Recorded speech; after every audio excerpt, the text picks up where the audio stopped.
Formal nang sinampahan ng mga kaso ng Department of Justice si Charlie Atong Ang at 21 sa kaugnay sa mga nawawalang sabongero. Sa kabilayan ng apela ng kampo ni Ang sa DOJ na huwag munang iakyat sa korte ang mga reklamo. Balitang hatid ni Ian Cruz. Tatlong lugar sa Laguna at Batangas may naitalang pagkawala ng mga sabongero. Kaya sa tatlong regional trial courts na nakakasakop sa lugar na ito, naghain ng kaso ang Department of Justice noong Biyernes, December 19. 10 counts ng kidnapping with homicide at 16 counts ng kidnapping with serious illegal detention ang isinampa laban sa negosyanteng si Charlie Atong Ang at 21 pa para sa pagkawala ng 26 na sabongero.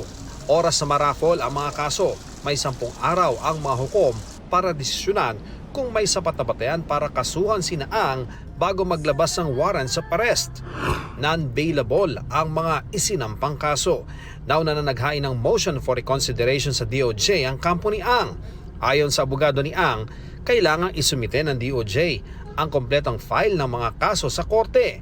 Sa DOJ raw sila naghain ng apela at hindi sa korte. Kung babaliwalain nila ng DOJ ang motion, ay dapat handa ang kagawaran sa mga posibleng kakarapin dahil dito.